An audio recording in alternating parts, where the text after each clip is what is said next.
Hi friends, welcome to my channel. ఇప్పుడు నేను చదివి వినిపించబోయే చందమామ కథ పేరు ఎవరు యువరాజు. ఒక రాజుకు తొలి సంతానంగా కవల పిల్లలు కలిగారు. ఇద్దరూ మగబిడ్డలే. ఇద్దరూ ఒకే పోలిక. అయితే ఒకడు కొంచెం ఎర్రగా ఉండేవాడు, రెండోవాడు పసిమి. అందుచేత వాళ్లకు అరుణకుమారుడు, కరుణకుమారుడు అని పేర్లు పెట్టారు. పెరుగుతున్న కొద్దీ వారిద్దరికీ విద్యాబుద్ధులు, చదువు సంధ్యలు, వీర పరాక్రమాలు సమంగానే అలవడ్డాయి.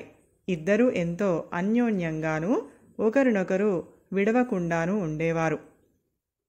వాళ్లను చూస్తుంటే రాజుకు వీళ్లల్లో ఎవరిని యువరాజు చెయ్యాలి అన్న సమస్య బయలుదేరింది. అందుకాయన ఒక ఆలోచన చేశాడు. ఇద్దరినీ పిలిచి, మీరిద్దరూ ఎవరికి వారుగా నగరంలోకి వెళ్ళి సాయంకాలం లోపల ఒక 100 రూపాయలు పుట్టించుకుని రండి అన్నాడు. సరేనని ఇద్దరు కుమారులు చెరొక దారిన నగరంలోకి బయలుదేరారు. 100 రూపాయలే కదా, ఎవరిని అడిగినా ఇస్తారు అనుకున్నాడు అరుణుడు. అతను ఒక మిత్రుడి వద్దకు వెళ్ళి తనకొక 100 రూపాయలు ఇవ్వమని అడిగాడు. నా దగ్గర 100 లేవే, 60 ఉన్నాయి అన్నాడు ఆ మిత్రుడు. లాభం లేదు అని అరుణుడు అతని డబ్బు నిరాకరించి మరొక మిత్రుడి వద్దకు వెళ్ళాడు. అతని వద్ద ఆ 60 కూడా లేవు. అరుణుడు మిత్రులు ఎవరి వద్ద 100 రూపాయలు హాజరుగా లేవు. 20, 10, 5, 2 ఇస్తామన్నవారే కాని 100 ఇవ్వగలిగిన వాడు అరుణుడికి ఒక్కడూ కనిపించలేదు.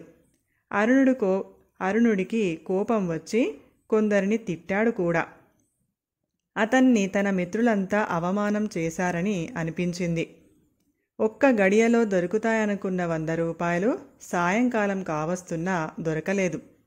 అప్పుడు అరుణుడికి ఒక ఆలోచన వచ్చింది. అతను తిన్నగా తమ కోశాధికారి వద్దకు వెళ్ళి తనకు 100 రూపాయలు ఇవ్వమన్నాడు. నా దగ్గర 10 రూపాయలే ఉన్నాయి అన్నాడు కోశాధికారి. నీ డబ్బు కాదయ్యా, ఖజానా నుంచి ఇయ్యి అన్నాడు అరుణుడు.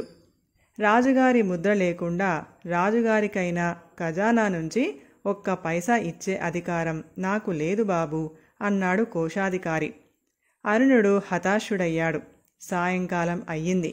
రాజుగారు తన కొడుకులను పిలిపించి డబ్బు తెచ్చారా అని అడిగాడు. అరుణుడు 100 రూపాయలు పుట్టించలేకపోయాడు. అతను జరిగిందంతా తండ్రికి చెప్పాడు. కరుణుడు మాత్రం 100 రూపాయలు తెచ్చి తండ్రికి చూపాడు. నువ్వు ఈ డబ్బు ఎలా తెచ్చావు అని రాజు అడిగాడు. నేను నా స్నేహితుల వద్దకు వెళ్ళి నాకు డబ్బు కొంచెం కావాలని ఇవ్వగలిగినంత ఇవ్వమని అన్నాను. కొందరు 10 ఇచ్చారు, కొందరు 5 ఇచ్చారు, కొందరు 2 ఒక్కొక్కటి కూడా ఇచ్చారు. 100 పూర్తి కాగానే వచ్చేశాను అన్నాడు కరుణుడు. అధికారం చెలాయించకుండా, అవతలి వాళ్లకు ఎలాంటి ఇబ్బంది కలగకుండా తన పని సక్రమంగా పూర్తి చేసిన కరుణ కుమారుణ్ణే యువరాజుగా అభిషేకించాలని రాజు నిశ్చయించాడు. కథ సమాప్తం. ఈ కథ గనక మీకు నచ్చినట్లయితే ప్లీజ్ లైక్ చేయండి, షేర్ చేయండి. మరిన్ని మంచి మంచి కథల కోసం మా ఛానల్ని సబ్స్క్రైబ్ చేసుకోండి. Thank you.